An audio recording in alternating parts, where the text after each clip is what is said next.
Siyalibingelela njalo bathandekayo kulesi sifundo saleli viki, isifundo sesibili kuleli ikota.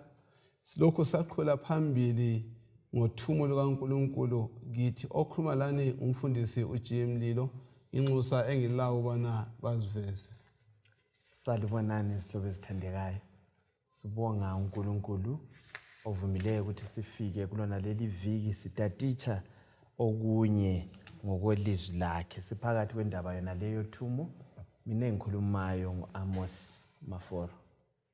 Salibonani balaleli lababukeli. Siyamukelana njalo kusifundo sakuyona le viki sengathi singamuzwa uThixo lokho asithuma khona. Mina nginguMrs Esimhlanga.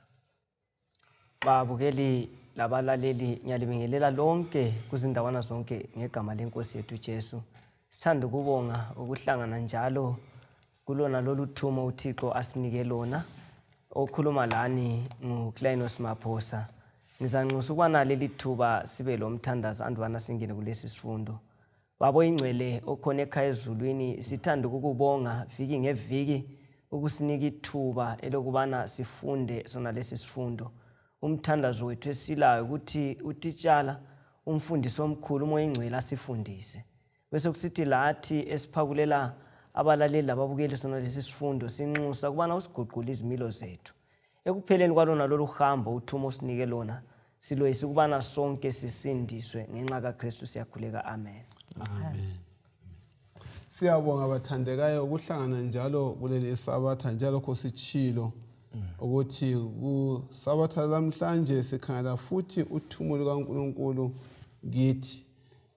Sitshilo bathandeka bana ayisosikhathi sokuhlala phansi nokuxoxa nje kuphela. Ngike ngaba lenkambo phakathi kweviki ngayafika ku-community ethize, ayisibo abantu esikhonza sonke kodwa bebefelwe. Ngaphathiseka kakhulu bana sincedisane labo ezinkonzweni. Nanzele ukubana kulabantu abaningi abafisa ukuzwisisa ngeqiniso kaNkulunkulu kabanzi. Kumele bathandekayo singahlali phansi sihambiseni uthumo lapho uNkulunkulu asithuma khona. Akusibalele uMateyu 28 verse 19. Mateyu 28 verse 19. Yes. Ngakho hambani lenze abafundi ezizweni zonke, libabhaphathize ebizweni likaBaba leleNdodana nelikaMoya Ingcwele. Njalo libafundise ukulalela konke engililaya ngakho. Ngempela ngilani kokuphela kuze kube sekucineni kwesikhathi. Siyabonga. Nansi indinya yethu ukufunda ngekhanda. EkaMateyu 28 verse 19. Maqondana lodaba luthi uthumo lukaNkulunkulu kithi. Kuyini sikuzwisisayo kulama verse? Fune enxe ngisengiphamisa ngagijimela kule ndawo. Enxe khona la belenkambo akaba la phakathi kweviki ngothumo lolu ngoba anti sikhulumile sakhuluma kulana eviki ukuthi iSabatha ngeSabatha uma sihlangana asike nisitsho testimony okufitshane. Ubona ukuthi usebenzise njani kulobana sibe ngabantu abakhuluma abantu lokho bekwele exhaphozini.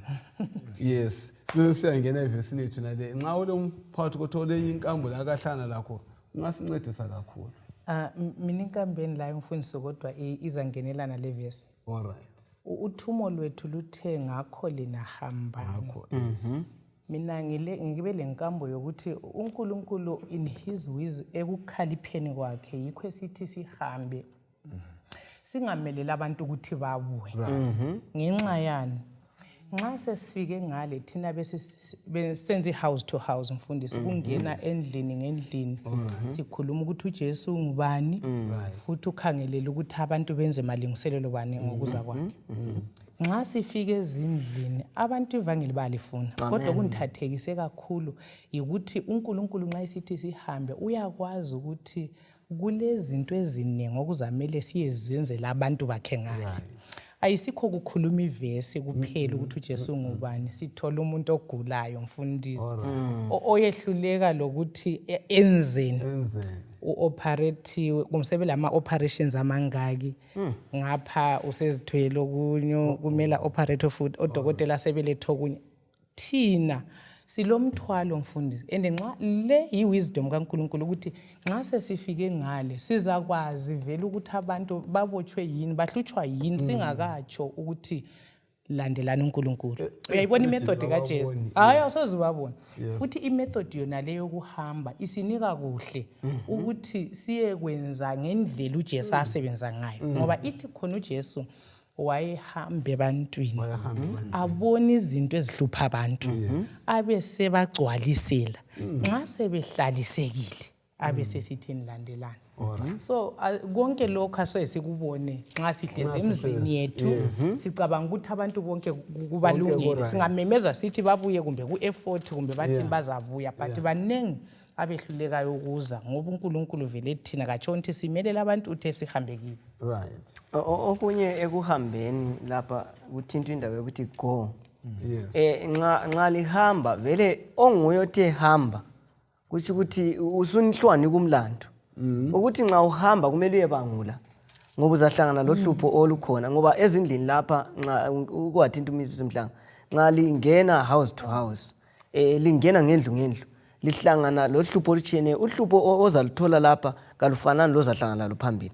Le ndingeko futhi nxa lihamba uzahlangana lazo. So ekuhambeni lapha lihlangana lomthwalo kodwa lo mthwalo okuhle ukuthi uJesu nguye uyabelana ukuthi uzalinika indlela ezokuthi lilibangule lokho elihlangana lakho ngoba ezindlini lapha kakula ndawo lapho kungathunqi khona intuthu eldamaforo. Abantu baphezulu kohlupho bathi kudinga uJesu ukuthi asibangule. Ngiyabonga ubana siyathinta ukuthi kulento esihlangana lazo nxa sisenza yini uthumo benza ubuza lo mbuzo ukuthi kuyini okunye okumsebenzi kanjani wothumo. Kodwa kuyini uNkulunkulu afuna sikuzwisise ngaye nxa sisenza uthumo lakhe ikakhulu nxa sicabanga ngoMateyu 28:19 uthumo lukaNkulunkulu kithi. Yeah. Njengoba besitsho abazalwane lapha ungakhangela ulimo olusetshenziswe lapha. Yes. Kuthiwa ngakho ke hambani. Amen. All right. Ivesi engemuva uyabe khulume ngamandla sakuthinta siyaphambili lapha. Uthi amandla anikezwe mina ngakho ke hambani. Asimeni isibindi sihambe nanku esimele siye kwenza abafundi. Angithi phela ezizweni zonke umgangiso unikeziwe ezihlobo ezithandekayo yikuthi sichumayele ivangeli umhlaba wonke. Athi yena uJesu ngempela amasimu avuthiwe kodwa abavuni banjani abalutshwana. So siyanxuswa lapha siyabizwa kulolu bizo ukuthi sihambise uthumo nantu ukuthi kasambiseni indaba ezimnandi siye kwenza abantu babe ngabafundi bese bebhabhathizwa. Akupheleli nje ukuthi thina abantu babe ngabafundi bese bebhabhathizwa balandele uJesu base befuza uJesu. So mina lawe mbukeli mlaleli esikubizelweyo isiKristu yikuthi sihambe siphume sibe le initiative. Kuviki edlule ephelileyo sinanzelele ukuthi uNkulunkulu ngokwakhe nguye oqalisayo lolu thumo nguye odingayo. Thina nxa sesingamaKristu asihlali siyenza sihamba sisiyadinga sihambe kuma byways and highways kuzindawo zonke abantu badingwe bedingelwa umbuso. Ikota leyadlulayo sasikhuluma ukuthi silibutho. Asambeni sisempini akuhlalwa phansi siye kwenza umsebenzi osibizileyo usinikezile amandla simeni isibindi siza kunqoba. Uyakwazi ukuthi umaforo ngikhumbuza nxa sithi asambeni siyedinga abantu kuma byways la kuthi ukuthi kumele sibe intentional. Mina mbone ngani okunye sokusihlupha liyake libona ukuthi siyafuna ukungani siyazipholisela umzwangedwa ngothumo lolu ngoba lokho uJesu walutshiya endebele akukatshiwo ukuthi sibeke izikhali phansi. Sicabanga ukuthi kuba involved kuma church activities ngingudirector we-department sokwanele. Hayi kuthwe thathani ivangeli lilise ekuwo wonke umnyango.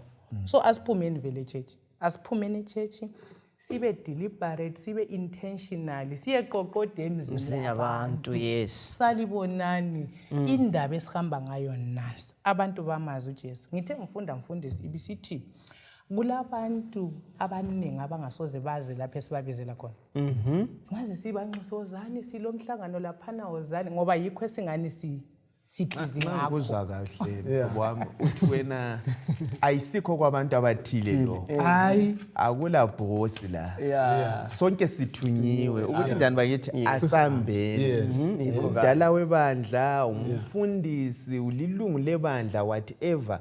Sonke sisebandleni sisebenze njani bakithi sihambe siyesebenzela abantu nxa ngikuzwa kahle. Uyangibika kodwa ukuthi sike sikhulume ngebalaleli ngephrase le ethi witnessing team.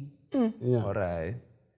Akula qule lithile uthi ngani kule qule lithile bandleni lelihamba but nxa sizwisisa lapho uJesu waye address abafundi bonke abamthandileyo bamamukela njengenkosi. So khona lokho kuthintwa ngumaforo sonke sithunyiwe singabali lokhu ukuthi vele sisemsebenzini lamagifts kodwa injongo yokuhamba kayibe ngeyomuntu wonke. Mfundisi Mleli. Vele ungahamba awusalufana. Amen. Akulo wahambayo wasalefana. Sikhula ekuhambeni sithi sikhuthazana abantu bacanga ukuthi hayi kuphongo uyazi nje babechila abazalwane ekungeneni le ndingeko uyazibona ubusukhula khona ke sikubizelwe kanti uphanjani vele ungazange wabakwazi ukuthi kule ndingeko uyakhula lawe ekumazini uNkulunkulu uba lesikristu sakho uba lesibindi ubonana lezinto ohlangana la so isikhuthaze ukuthi asambeni senze khona lokho owasithumayo umnikazi wothumo asilaye khona asikufana siza kuqina ekukholweni kwethu. Ngiyabonga ukuzwa ukuthi lolu thumo alusithisi njani sifana lusenza sizwisise uNkulunkulu. Yes. Sizwisise ilizwi lakhe. Sibone uhlupho lokwahlukaniswa yisona esikhulume ngakho kuvikela phelele. Siyeletha ukubuyisana ngalezi zinto ke. Ake akusifundele uJohana 14 verse 6. Nxa sikhuluma ngothumo lolu bathandekayo elungisa iverse le. Uthumo uthahambani le kumele kusengqondweni zethu ukuthi lolu thumo lwaqala njani, lwaqala ngubani ongumsunguli walolu thunyo, bangaka abangumsunguli walolu thunyo. Akubaleleke uJohana 14 verse 6. uJesu waphendula wathi mina ngiyiyo indlela njalo ngiliqiniso lokuphila ngakho ozayo kubaba ngaphandle kwami. Le verse isitshelani ngoJesu Kristu nobudlelwano bakhe loyise uba indlela eqiniso. Indaba ethiwa laphana nxa sikhangela ukuthi ngubani umsunguli uJesu uthi mina yimi indlela yimi futhi iqiniso lempilo akula ozayo kubaba ngaphandle kwakhe. So anti sithe sike sathi sikuveza lapho ukuthi umuntu umbalekele uJehova. uJehova wasemlanda emlandelela Adam ungaphi angithi phela indlela yakho na yolelethwa nguJesu ukuthi yimi umsunguli indlela yokubuya futhi sibuyisana lo baba yimi njalo iqiniso lapha yikho kulempilo. So konke isenta yakho konke nguJesu. Asiyeni kuJesu nguyimnikazi wothumo yindlela yokubana sisindiswe sisinde nguye futhi esimele siyemveza ngaphi ebantwini lapha siyakhona. Ngokuzwa kwami eldumaforo akutsho ukuthi nxa sesiphumile akungabi ukuthi mina ngihambile yime ngenza ukuthi abantu laba babuye kumbe ekubanxuseni.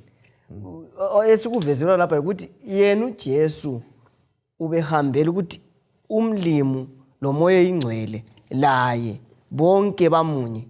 So lathi singabamunye kulolu thumo kakumelanga kube lokuziphakamisa but kumele ukuthi uKristu angaphakanyiswa abaningi badonseleke ngakuye. Siyabonga usehlo wathinta ukuthi uKristu kamunye kubani kuthumo lolo. Ngicela ukungezelela olunye ulutho mfundisi umlobo ukhulume ngendaba eku-Efeso 1 verse 4 siyithola futhi kuSambulo ngo-13 verse ngo-8 ukuthi uJesu nguye isenta nguye iwundlu elahlatshwa umhlaba ungadatshulwa. So ungayifunda kuhle ku-Story of Redemption ikhuluma ngokuthi ubuthathu bezulu buhlela ukudala umuntu lo umhlaba lo muntu lahle ladala laceba icebo lokuthi umuntu kungenzakala angahambi ngendlela yethu sizambuyisa njani. So uKristu yikho akutshoyo ukuthi yimi indlela. uKristu kuthiwa wavolunteer ukuthi umuntu angahlamuka mina ngiza kuyambuyisa. So yikho esithi kakhoza kuza kubaba ngaphandle kwami. Yindaba uNkulunkulu kwasekuqaleni ayisungule itshela uAdam.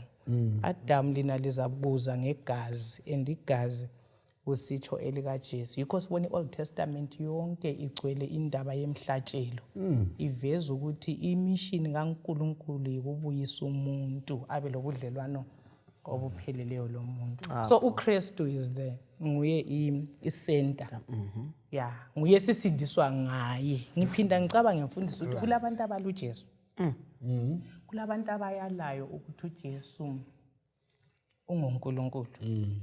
Le position ayithathayo ingxenye ayidlalayo kusindisweni kwabantu bese ngidideka ukuthi then sizasindiswa njani ngoba uthi yimi indlela.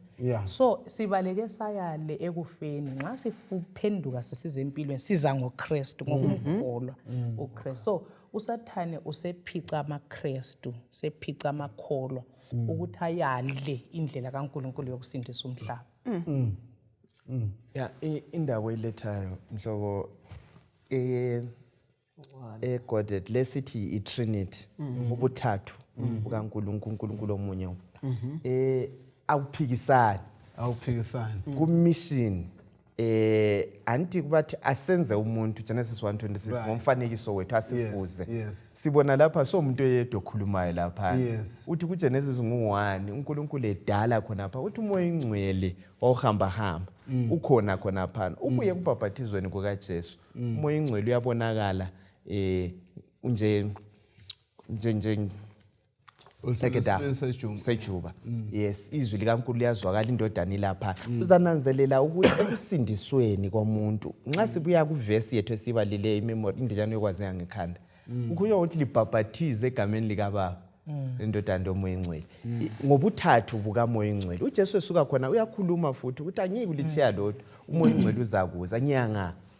Uthintile lapha ukuthi abanye uyathola sokucazulula ukuthi hayi lo uNkulunkulu onje lo ngubana ekusindisweni kungasikhuthi khona lo enye ingxenye yemission yikuthi kucaca ukuthi uNkulunkulu ngubani usebenze njani uyasithanda bakudilize kuba ngani uNkulunkulu lolunye lenzondo osithandayo futhi nguJesu nguyasifelayo kukanti uJohane 3 uthi uNkulunkulu walithanda izwe kangaka wathumela indodana yakhe ethintwe ngumhlanga lapha wavolunteer kuyasebenzelana kuyadinga ukuthi sike sikuzwisise ukuthi uNkulunkulu usebenza njani.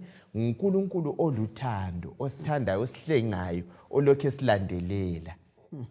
Uma 12 besingachasisa ukuthi kusebenzelana njani uNkulunkulu Baba uNkulunkulu Moya Ingcwele uNkulunkulu uJesu ngendlela yosindiso lethu kumbe ngendlela yothumo lethu kunjani. Yes, kusiphathisa njani thina kulolu thumo lethu okuzwisa khonokho maphusa okwatshwa amafitshane ukuthi yena kusenza singesabi ukwazi ubona ubuthathu babambele lathi kumele sibambane emsebenzini kaNkulunkulu. Okunye kuyasincedisa lapha mfundisi ukuthi sibe kwazi ukuthi nxa uthumo lwasungulwa yibuthathu bezulu kusincedisa ukuthi sizwisise ukuthi lathi uthumo esiluthunyiweyo ubuthathu bezulu bulamandla. uNkulunkulu yedwa olamandla okuguqula abantu. So uNkulunkulu ukubusiness yokuguqula abantu. So kuyasinika isibindi. Futhi kusenza mfundisi ngingathathi credit. uNkulunkulu angangithuma ukuthi ngiyekhuluma ilizwe kumele ngiyekhuluma ilizwe bese ngidumisa ibizo likaNkulunkulu. Amen. Kwesinye isikhathi uhlupho usathana sibopha ngakho ukuthi sigcina njengabafakazi bakaNkulunkulu sesithatha icredit. So kuyimi okumele nginjani ngesatshwe ngibatshazwe kunjani nxa uNkulunkulu esendithuma sengingani hayi mina yimi esengingcono kulabo bani ngenza ngcono. But uNkulunkulu nguye umnikazi wothumo nguye udumo kufanele aluphiwe nxa abantu besuke esonweni besiza ekuphileni ngoba futhi nguye othinta izinhliziyo. Ungazume phambi kwabantu mfundisi with your eloquence and your intelligence akula lutho ngalu wenza. Ngeke kule quotation lapha ithi khona Acts of the Apostles page 31. No argument however logical would melt hard hearts or break through the crust of sin and selfishness. So ithi ngaze ngicabanga ukuthi ngikhuluma ngcono njani kumbe kunjani akula lutho engingalwenza amandla kaNkulunkulu ocacade sona nguye enelisa ukuthinta inhliziyo iye kuNkulunkulu. Kwesinye isikhathi ngahamba ngaphi ngabhabhathiza abangaka hayi amandla kaNkulunkulu. Siyabonga. Ake sidlule phambili sikhangele uMateyu 28 verse 16 usiya verse lika 20. Verse 16. Abafundi abalichumi lanye basuka baya eGalili baqonda entabeni uJesu ayethe baye kuyo. Bathi ukumbona bamkhonza, kodwa abanye bathandabuza. UJesu weza kubo wathi, wonke amandla ezulwini lasemhlabeni aphiwe mina. Ngakho hambani lenze abafundi ezizweni zonke, libabhaphathize ebizweni likaBaba, leleNdodana, lelikaMoya oNgcwele, njalo libafundise ukulalela konke engililaye ngakho. Ngempela ngilani kokuphela kuze kube sekugcineni kwesikhathi. Uma sikhangele bathandekayo amavesi la kuyini okuba mqoka sesibili maqondana lalamavesi kuyini okuyindingeko enkulu maqondana lalamavesi injongo nkulu lapha nxa kade ngikhangela la ukuthi kuthiwe nxa sihamba siyefakaza nxa siyafakaza injongo ukuthi senze abafundi so ukwenza abafundi kayisonto elula Mrs Mhlanga njengikhangela ku church manual yona le entsha ilethile injongo nkulu futhi ku chapter 6 upage 44 ikhuluma nge disciple making iletha kithi njengebandla nginanzelela ukuthi uthumo lolu luyaqhakathekiswa so nxa lolu thumo silunikiwe nginanzelela ukuthi sokumele senze lokho esikuthunywe. Yes. Indaba yokwenza ngizabe lokho mbuyele endabeni yamandla mfundisi. Ungayibala uthi yena uthiwa abaningi bathandabuza. Yes. Onye okwenza abantu baye besabe ukuthi asiwomazi osithumileyo lamandla alawo. Yena lwana wadalayo lamandla okudala kakutsha futhi. Amen. Ebese sithi hambani lingethuki ngilani izikhathi zonke. So nxa sihamba ukuyakwenza abafundi usethintile umhlanga ayisuwe wenzayo unikezwe amandla wena uthunyiwe. Yes. Kulomnikazi anti sesifundile lapha ukuthi uthumo lolu vele lusungulwe mbani. Sesimtholile umsunguli wothumo. Nxa uthunyiwe angithi vele Ndizitsho lesuthi vele umathunywa kalani bakithi anti uthunyiwe wena hambisa udaba lamandla okwenza nxa lungehlula lolu thumo ayisuwehlulekile ayisuwehlulekile so ungethuki asambiseni uNkulunkulu uza kungenela asenzele izimanga senze abafundi ngani ngoba thina sesenziwe vele abafundi akula muntu ongenza umfundi yena engasomfundi hayi ukuze kuzalwe abafundi ukuthi thina siyini bakithi singabafundi abantu basebe sitsho kunye ndo Paul uthi ngiyalwesa ukuthi abantu bonke babe njengami njengoba mina ngifuze bani futhi uKristu so asambeni isihlobo esithandekayo siyekhomba abantu kuJesu amandla sila Uyazimkhumbuza Maforo ukuthi ukwenza abafundi asikho kuphongu sheyivangeli sichiye kunjalo bantu babotshwe ngamandla omnyama ekufanele sibavezele uJesu okhululayo ba decide abantu abenza ama decision asibancedise nini bathatha isinqumo bangalo kumele ukuthi nxa sesimphakamisile uJesu nje uMaforo sitsho siphendule umbuzo la nxa bengasibuzanga ngenzeni ukuze ngisindiswe right phenduka ubhaphathizo bese ngicabanga futhi uJesu nxa esithi lo ofuna ukunilandela anti disciple ngolandelayo uthi lo ufuna ukunilandela kenzeni Kazidela. kazidele. Ivangeli leli likaJesu ngelokuzidela vele. But kwesinye isikhathi singani siyabiza abantu bengazwisisanga indaba yokulandela, discipleship, the cost yakhona.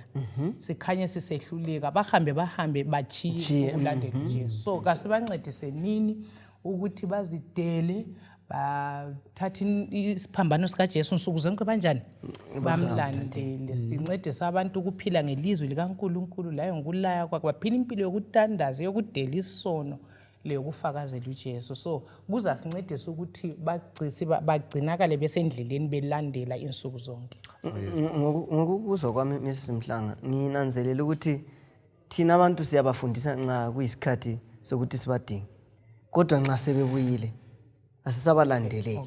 So ngabona anti labana ukuthi libafundise Konke endlela ekhona. Sibafundisa during the course yona leyo yokungena door to door nxa kuyi effort. Kodwa nxa sebebuyile abantu laba aswela bangani, umbona umuntu seyedwa. Ekugcineni umuntu lwana vele okusala ukuthi uyagcine esechiya. So kuyabe kusikhuthile nje ubuyatsho maphosi. Andiyananzelela lapha kuthiwa ukwenza abafundi mfundisi Mlilo lapha. Kuthiwa yi-focus ye-mission. Exactly. Okunye konke lokho singakwenza ku right. Kodwa ayisikho kule focus, ayisikho ukuqhakathekileyo kuThumo. Kanti kuvele kuyini okuzala lolo thumo? Kuyini okuzala lolo thumo okwenza sifunela abantu babe ngabalandeli bakaJesu Kristu? Kuyini okumqoka sibisibili? All right, nxa ngikuzwa kahle, anti lapha siphakathi kwempikiswano lenkulu le. Umuntu ubalekile wasuka kuJehova. Yimpi phakathi kobunyama lokukhanya. So esimele sikwenze silwa lapha sidiliza isigodlo sikaSathane. Laba bantu kwathinta umhlanga ukuthi abantu bathunjiwe. Abantu kabakhululwe. Othunjiweyo vele ungumfundi womunye othile wesithi. So sesimthatha ngalo ukuthi abe ngumfundi kabani bakithi kaKristu, sidiliza lwana mbuso. So yi-process esimele siyenze lathi sinje silokho silungisiswa uKristu lokho esisebenza singadinwa sihlobo ezithandekayo. I-focus ye-mission yikwenza abafundi kwathinto akuhlalwa ngaphansi. Ukwenza wenza uzilalela ukupicnic ukholisa, hayi asiphumeni sibe aggressive. Message leyi ihambe abanengi basindiswa. Uverse yasanubana sibale yayiphuma lezinto ezingabout 4 eziqakathekileyo ngendawo zoThumo. Ukhona kwakunanzelela? Yes. uJesu lapha uthi yena uyabiza abafundi abatshele ukuthi bahlanganelayo naphi eGalile lapho kulamandla khona. Abe sebatshela yena abazise ukubana mina yimi engilani bakithi enginamandla, yimi engibusayo angithi bele. Okwesithathu uJesu abe sebanikeza uThumo, abatshele lucace uThumo lwakhona ukuthi kumele kuye kwenzwani, hambani liye kwenza ini abafundi. Okugcina uyathembisa ukuthi lihamba alihambi lodwa, yilani. Lokhu yikho kusinikeza isibindi sinjenje lufika la khathesi kusizukulwane sabafundi bakhathesi. uKristu ulathi ngoba uthe ngilani kuze kube nini sekupheleni kwesikhathi. So la khathesi ulathi singethuka kulamandla angamelana lathi. Siyabonga. Ake siye phambili sikhangele uSambulo 14 verse 6 to 7. Sambulo 14 verse 6. Ngabuya ngabona enye ingilosi indiza emoyeni. Ile vangeli elingapheliyo ukuba ilichumayele kulabo abahleze emhlabeni lasezizweni zonke lasezizwaneni lasezindimini kanye lasebantwini. Ngelizwi elikhulu yathi, mesabeni uNkulunkulu limdumise ngoba isikhathi sokwahlulela kwakhe sesifikile. Mkhonzeni yena owadala amazulu lomhlaba lolwandle kanye lemithombo yamanzi. Siyabonga. Uthena ngayibona elevangeli elinjani Elingapheli. uThumo lukaNkulunkulu yiziphi izinto ezikhomba ivangeli eliphakade esizifumana kudaba lwengilosi yokuqala, futhi leli vangeli liqondiswe bani? Ivangeli elingapheliyo lapha mfundisi kukhulunywa ngendaba ezinhle zokukhululwa koluntu esonweni ngoJesu. Even last week besithinta indaba yokuthi indaba yokusindiswa kwethu kayizange icatshangwe later, kodwa uNkulunkulu wajonga ukubuyisa umuntu ngoJesu. So ivangeli elingapheliyo ngelithi umhlaba uwele esonweni, uJesu uzile ukubhadalela leyo nhlawulo. Abantu bafanele ukubuyela empilweni ngokwamukela uJesu. So yikho esilakho lapha ukuthi uJesu wehla wathatha isimo somuntu ukuze asindise umuntu. Kungaba lamavangeli amaningi achiyeneyo, but leli lithe eternal. Livangeli but alipheli. Lisuka from everlasting lisiya everlasting. Andivele sithe sasungula umuntu kungadalwa umhlaba lo. So lisuka khona lemuva. Khathesi liyaphila eternity future liyabe lilokhe likhona. Ngoba uKristu lo owazuza amanxeba ezipikile esiphambanweni, amanxeba akhona iphakade uzabe lawo, i-eternal yakhona engilanzelela. So ivangeli kaJesu yilo lodwa elingapheliyo. Umhlaba vele uyafanana. Mfundisi nahlala ngicabanga ukuthi kulamavangeli abantu abangabe bephuwa, labanye abangani bafundile, angikwazi. But engilizwisesayo leli ukuthi ngelabantu bonke, ofundileyo longafundanga, onothileyo longela lutho, bafanana ngoba balesifo sinye sesono, ende bale remedy eyodwa enguJesu legazi lakhe. So yivangeli elingapheliyo okuthwele ufanele lichunyayelwe ebantwini bonke, ndimini zonke, akukhathalekile umnyama, umhlophe, uyigreen, futhi awukhathalekile ukuthi uswele kumbe ungoyini kumbe iskin sakho sinde. So ivangeli leli lisibisela kunjongo kaNkulunkulu yokuqaleni, ukuthi umhlaba wonke ujonga ukubisela kuye ngoJesu. So ngezinye indlela umsimhlanga ukuthi munye kuphela ozasisindisa nguKristu. Nguye lesihluthulelo saleli vangeli. So nguye kumele simlandele. Kade sungaphi uJesu? Usendaweni engcwele uyasincengela. Konke kunye lokho kuyadlula. Kubeke kwacaca kade sisikhangele udaba lwakhona lwalolu Uthumo. Okuzindaba ezimnandi esimele sizihambise. Yazi nxa uthunywe indaba ezimnandi kanti wesabayo, asisukumeni sizihambise. So Uthumo lapho abafundi loThumo lethu akutshintsha akuluyafanana. Yilo olungunaphakade. Ebese sithi vele akulalunye udaba oluzakuza. Hayi, uthintile amavangeli amaningi, amanye ngokwenza imali, amanye ngokuhlala kuhle. Hayi, leli daba lolu ngolokukhululwa kwabantu. Abantu basindiswe, alutshintshe kasiluhambiseni abaningi basindiswe, ozayo aze asithathe siye. Laba abafundi esibahambisela ivangeli nxa siqhubeka phambili ngokwenza abafundi, kumele bona babe ngabafundi abanjani? Abafundi umele benziwe ngabafundi abathembakeleyo, abafundi abazinikeleyo, njalo abaphila ubufundi bothando bukaKristu onguye umsunguli waleli vangeli. Abakunikiweyo yikubana injongo yakhona yikuthi balungiselelwe ukubana nxa uJesu esesiza labo babe lesimilo esinjengesakhe. So lathi babukeli labalaleli okusenza sihambe kumele sikwenza abanye abafundi sifane loKristu. Ayikhona senza abafundi abazalandela thina, basenzeni abafundi abalandela uKristu. So asilandeleni uKristu kwenza ukuthi lathi sifane lesimilo sakhe, sibakhombe kuKristu. Bemfuna ukuthinta lapho maphoso ukuthi labo nxa besiza kuJesu besiba ngabafundi bathunyiwe lapho ukuyakwenza abanye abantu babe ngabafundi. Ungikhumbuza ikota livele lithi lona akula muntu omele phungu uhlala phansi siyafunda ekhanda amacebo, ungabizwa hamba. Yikho phela mfundisi silohlelo esilalo ebandleni ukuthi abantu abalungela ukubhabhathizwa labasanda kubhabhathizwa sibathi thina ngabagoli babantu. Abazange hlala asikutoliki kahle thina. Laba bantu bamele bethi bebuya besachiseka nelomfutho vele ngama frontliner bahle bangene emsebenzini akutotozwana la usempini sifuna vele bona abafresh abasalamandla kungenwe akula muntu omela hlale phansi uthintile lapho ukuthi sikhangelele abafundi abanjani sihlobo esithandekayo kabafuze uKristu wayelothando uKristu bakope ama-attributes wonke alethwayo aseBhayibhelini abantu babe njalo baphelele kuzasenzela umsebenzi. Ake sikhangele ukumemezela ubuduze bokuza kwenkosi kuhambelana njani lo daba lwevangeli uzohlanganisa ngitsho lo daba lokwahlulela. Okay. Okwenzakalayo anti singamemeza sitshela abantu ngoJesu ozayo masinyane. Lolu daba vele ludaba lokwahlulela.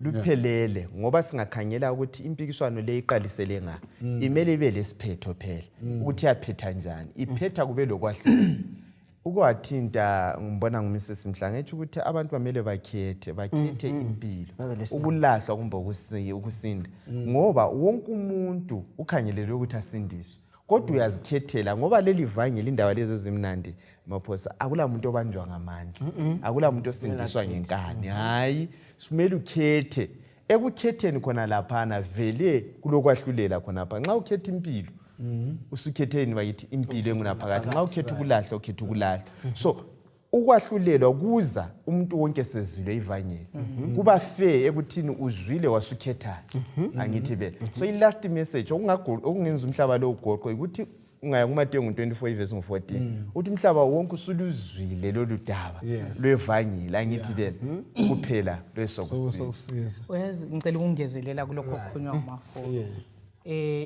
ivangeli sikhulume sathi izindaba ezinhle zokusindiswa komhlaba ngoJesu obhalayo abesesithi kufanele sikhulume ngoJesu ebethelwe sikhulume ngoJesu ovukileyo sikhulume ngoJesu owenyukele ezulwini sikhulume ngoJesu ongumhigh priest osimeleyo osincenge indaba ye-judgment befuna ukuthi siyibambe futhi njalo uJesu ozamasinyane lasithi mfundisi usathana sekwenzile ukuthi thina siphiwe idaba lolusindisayo sesisima phambi kwabantu singakhulumi ngezinto zonke singakhulumi ngoJesu sesikhuluma okunye kuyachiya abantu behlekile anti uzwile ukuthi kuthiwe Timothy ensukwini zokucina bazazifunela bazakhuluma okubachaza so usathani okubathokozisayo usathani usevoxe ibandla ukuthi lihambe lile message ukuthi bantu sonke siyagula isiphephelo nasi nguJesu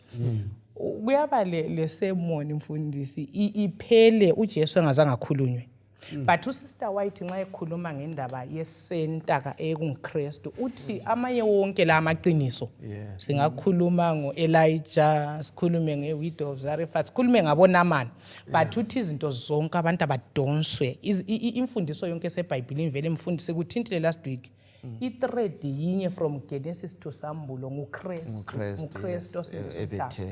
ngiyake ngicabanga ukuthi even igenealogy sake sathi sifunda uNumbers umyumama wathi mina vele ngikuzwa ngizwa amanamba kube amabizo but kukho khonokho yes kufanele sithole uKristu so bachumayeli thina sithunywe ukuyakhuluma ngoJesu uJesu kazile njengewundlu njengehope yabantu esihlutshweni lwesono abantu bangabheka baphile sure bazazo izimpilo ephakathi siyabonga ngicela asifundele uGenesis 12:1-3 uJehova wathi kuAbraham suka elizweni lakini lebantwini bakini lasendlini kayihlo uye elizweni engizakutshengisa lona ngizakwenza ube yisizwe esikhulu njalo ngizakukubusisa ngizakwenza ibizo lakho libe likhulu njalo uzakuba yisibusiso ngizababusisa labo abakubusisayo njalo lowo oqalekisayo ngizakumqalekisa ngakho bonke abantu bomhlaba bazabusiswa ngawe nxa silalela amazwi kaGenesis 12:1-3 kubizwa uAbraham ethunywa kambe uma sibala imibhalo yothumo sikhona yini isikhathi lapho kungela muntu osetshenziswa nguNkulunkulu ubona ahambise ahamba eveza isimilo sikaNkulunkulu na ayisona asikho isikhathi sonke uNkulunkulu nguye obeqala udinga abiza abantu abesethuma ukuthi ake ndihambise udaba lolu liyetshela abantu okuzokwenzakala. uJesu kusukela before even uAbraham mfundisi uNkulunkulu wayelabantu bakhe uyambiza uNoah amnikeze udaba lalokho kwakuzakwenzakala. Sibuye khona lapho kwaAbraham amsuse elizweni lakibo abe sesithi ngilawe akazange amchiye. uJehova akazange achiye umuntu ambizayo uhamba laye amnikeze amandla okunqoba lokuhambisa ivangeli ukuze abaningi basindiswe. Lobu ngazuye kubo Josefa kwakulicebo likaNkulunkulu ukuthi hamba khona ngale ukuze umhlaba wenze njani bakithi usinde. uNkulunkulu isikhathi sonke nguye othungamela esidinga thina sizikhethele siyabe sizisukele kuye sambalekela abuye asidinge asifumane. Lobu ngaya kuLuka ngo-15 uzafumana ukuthi bonke khona laphana ababekhona icoin elahlekileyo nguye othanyelayo ayidinge aze ayifumane. Imvu leyana elahlekileyo nguye oyilandelayo ayidinge aze ayifumane. Indodana yona lana elahleke kuthiwa wahlala eyilindele elokho eyidinge ikhule uthi kuze kuse kuye ithi siphenduka yamukele. So initiative emfuna ukuletha yikuthi uNkulunkulu esebenzisa futhi ini oqhathekile abantu. uNkulunkulu ebengazenzela lokho simele sikubamba. Angithi vela kumba thuma indlo sizana kodwa ubunandi bemission usebenzisa abantu ukuthi balande abanye abantu. Omnye wakwakuletha ngalindlela wathi yikudinga isibhonda esinye ukuthi siyedinga ezinye izibhonda ukuthi zizokudla ngaba sikudla ebhini andiyabuthi ifumana ukudla la ukuthi abasebethola ngiyedinga esinye isibhonda ukuthi kuyasidlela. So it's a beggar looking for another beggar. So zihlobo ezithandekayo thina ebengazenzela waye sebenzisa abantu ngoba ekusebenzeni siwenza wona lo msebenzi siyafana laye silungisiswe sifanele bani laye uNkulunkulu olothando. So asikwamukeleni okutsho ukuthi nxa singakwenze asifani loNkulunkulu. Luthando phela ebantwini. iTestament elidala iTestament elitsha ngayitshintshanga. Lapha siyatshela ukuthi singabantu benkosi. Nxa singabantu benkosi kumele sigcwalise uthumo lwakhe. So uthumo lolu kalubuyi nje kuphela silitshengisiwe endulo wasebenzisa abantu. La kuNew Testament sitholile abafundi uJesu ebabiza wasebenzisa abantu. Lathi namhlanje uThixo usebenzisa ibandla. So ibandla kalikho ekuhlaleni nakula sitting ministries ejeje. Ibandla lithunyiwe. So ibandla lisemsebenzini. Yikho ngikuzwisa lapha ukuthi ibandla mfundisi lisemsebenzini. Liphakathi koThumo. So nxa siphakathi koThumo izimpi kaziphele emabandleni. Ngiyakhuza ngegama lika Jesu. Asisebenzeni. Umfundisi ukunika indaba ebuhlungu last week. Eyabantu abahlala baze bakhe imduli ukuthi hayi imsindo le asifuna ukuyizwa. Asifuna ukuyizwa. abantu abakhalayo. So ibandla lingekela mfundisi ukuya emsebenzini. Selifanana lalabo ngoba lizahlezi lokho lihlezi liceba lisenza amacebo seliyakha imduli ukuthi laba abakhalayo phandle abafanye sona basidisturba. So ngize ngikhumbula u70 ingoma uHymn 75 ithi zwana ukukhala kwazo. Zwana ukukhala kwazo. Bandla nxa mfundisi singeke simuvwe yikukhala kwabantu abafele esonweni kuyini okuza simuve. As a church mina ngicabanga ukuthi umoya kaKristu wecompassion othando nxa singabanga lawo vele kasoze siye. Nxa sibona abantwana ukuthi abastikile njengobathethe ngithi ngihamba uthola umuntu elele esitaradini ukuthi kathi kwenze njani konke khona kuyikukhalela usizo thina sithule ngalenda ulokhu ngo19 ufana laleyana mfundisi ukhumbuza sisiya kulukhulu yana yakho ikhotho ojayele ukukhuluma ngaye kaMagaveni ukuthi ibandla elingavangeliyo liyama ukuba libandla bese kusiba yi-religious club. So kuyiclub nje kuphela abantu bechana ama-contributions yikho sikulethelwayo lapho ukuthi ibandla elingavangeliyo liyafa. Ake ukhangele ibandla okilo lapho elikhonza khona khathesi kulomkhosi uyafakwa ukuthi asambiseni Actually kuthena uya uthumo lunjengomphefumulo emzimbeni. Amen. Susa umphefumulo emzimbeni. Umzimba ulempilo. awusele so ibandla nxa lingela lingahambi lingalaleli lingezwe ukukhala lokho kulethwe ibandla lona lelo lifile kuthi nti ungakhangela amabandla wonke angekho emsebenzini uyalwi indaba afileyo phela bathandekayo isemvutsho isemangcwabeni. So amabandla angalathunga kumele engcwatshwa. sithi ngegama lika Jesu kaphapha amavuye akusetshenzwe sibili umlimi asenzele umusa sibeni semsebenzini sihambise lona lolu daba. uLuke 19 verse 10 azange nginikele iverse kodwa ke isincedisa njani ukwenza umsebenzi wokukhombela abantu kuye uJesu osindisayo. Leyi isikhumbuzo sithi indodana yomuntu izile ukuzodinga wonke abanjani abalahlekileyo. So uyichayile indirection ukhuluma indodana elahleko ayiqedisi. So hayi izihlobo ezithandekayo leyi verse leyi iyasiqinisa sibe kwazi ukuthi hayi osithumileyo vela kulandileyo kuzodinga abantu.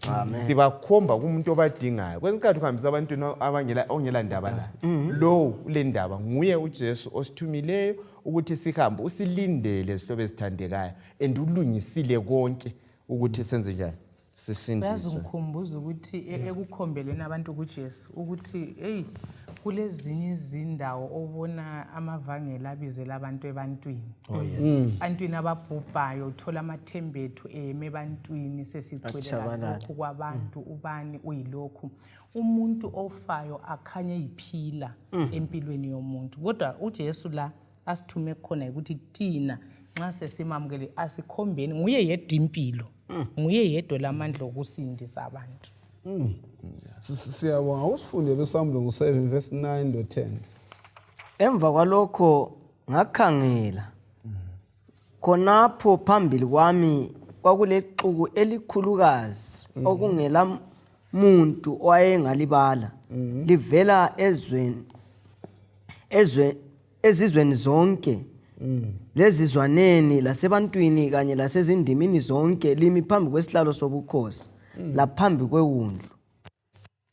Babegqoke izembatho ezimhlophe bembethe izingatsha zelala ngezandla zabo. Bamemeza ngelizwi elikhulu besithi ukusindiswa ngokukaNkulunkulu wethu ohlezi esihlalweni sobukhosi kanye lowewundlu. Siyabonga nxa ubala ngalawo bonakala phambi kwesihlalo sobukhosi bethutsha kumganga yonke. Kusifundisani lumbhalo utshoni ngokufinyelela umganga wonke utsho ukuthi umhlaba lo uyini. Ngaphe ngunanzelela sorry. Umhlaba yiyo insimo kaJehova. Umhlaba wonke yiyo isicawu sakhona kumele sikambise udaba. Izihlobo ezithandekayo akula mhlobo esimele subandlulule nxa sokubuya evangelini. Ibala lomuntu wethu umhlophe umnyama asibahambiseleni ivangeli ukuthi bahlala nga. So uthumo lwethu isihlobo esithandekayo ukuthi kaluye ebantwini bonke abadalwa uNkulunkulu. Ngiyangithande according to Mark 16:6 uthi ivangeli lekaliye kukho konke okwadalwayo. So kulabanye abantu esibakhangelela phansi esibona ngani abantu abapheleleyo.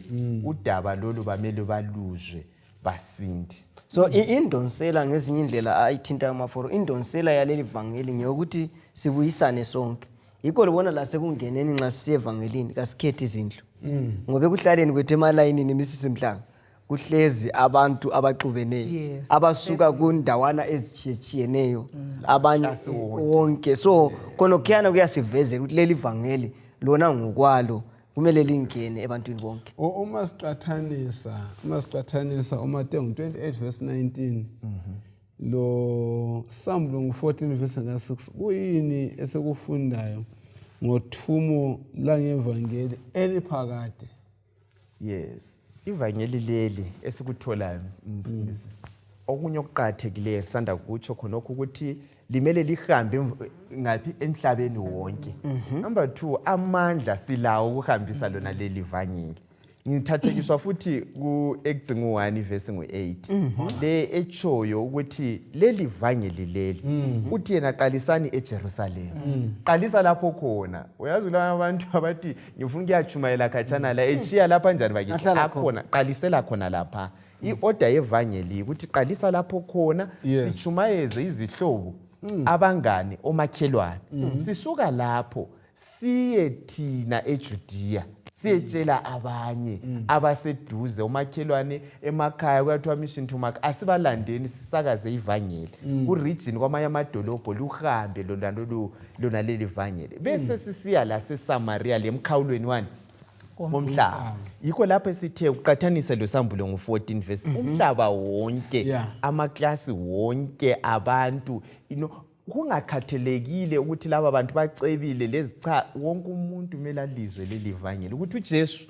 uyeza masinya uJesu usendaweni engcwele uyasincengela kulokwahlulela okwenzakalayo masinyane uyasiqhaqha isibhakabhakazo sithatha abantu benze izinqumo basindiswe ungikhumbuza uPaul nxa usithana ivangeli leli nxa singamukela isipho sikamandla kamoya ingcwele ivangeli leli kaliqale ngekhaya umakhelwane siyaphambili awuzuPaul lapha kuRoma 9 verse ka1 usawuthi uthi ngikhuluma iqiniso ngoKristu kangiqambe imanga isazela sami sifakazelana lami ngomoya oyingcwele ukuthi ngilokudabuka okukhulu lobuhlungu obungapheliyo enhlizweni yami ngoba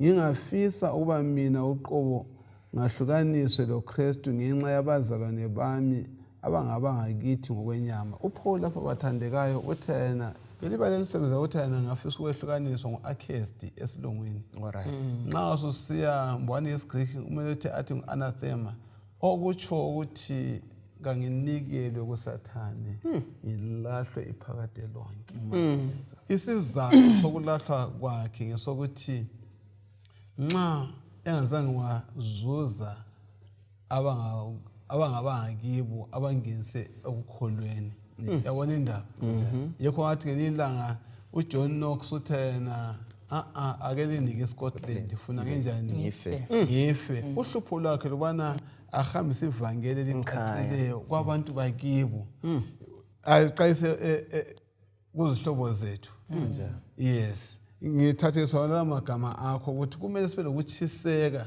kuyini okusiqumbaqumbayo kunokusilalisa ngaphandle kwengubo ngaphandle kwevangeli ukhona umyolo okukhulu nxa kuthintwa lapha even sinanzelela uJesu uhlangana loLegion ahlangane lo mama lwano Samaria nxa beqalisa ivangeli liqala kwabangikhaya andi labana bebona ivangeli lemalibeni ukuthi alo phela vele ubehlale emalibeni uzasitshelani but uhlaqale ngikhaya abatshele ngobani ngoJesu so kundithintile nje khona ukuthi lathi lapha sisemhlabeni asiqaleni ngemakhaya ethu izihlobo zethu abafowethu omakhelwane sibe ivangeli kaMlimu liqhubekele siyaphambili engikutholayo kunye ukuqathekileyo sigoqa la kulokuthiwa lubizo lwaseMacedonia ubizo lolu lilethwa kithi sonke wozani sincedisane sihambise leli vangeli amasima amhlophe ngamabele lokhu ngakuthandabuzi okusilelayo nguwe yimi mhlobo wami othandekayo sizihlalele sirelaxile asiphaphameni sihambise lona leli vangeli nxa sihamba yikho okuvezwa khona amandla ebandla ekuhambeni kudilizwa imigoqo yonke engabi khona kudilizwa isigodlo sikaSathane abantu bekhululwa kumimoya yonke yaba uJesu uthe sukuma yena kulokhu angifo uhlakhuluma uthi yena mina ngicwetshelwe lo msebenzi uthi ngikhulule mina abantu ababotshiweyo ngikhulile abantu abathwele nzima abanemimoya enja abantu kabangayi kwezinye indawo bangadinga usizo kwezinye indawo kabaze ebandleni ngoba yisisibhedlela esikhulu the great physician ukhona la uza kukhulula asinikeze amandla okunqoba sihlobo asiphaphameni sisebenze enguthola lapha sinikuthi thina sikukhanya kwezwe so nxa sikukhanya kasiphakamiseni izibane ingoma enyithi uyakhanya umsakababa kodwa ukhona omunye njani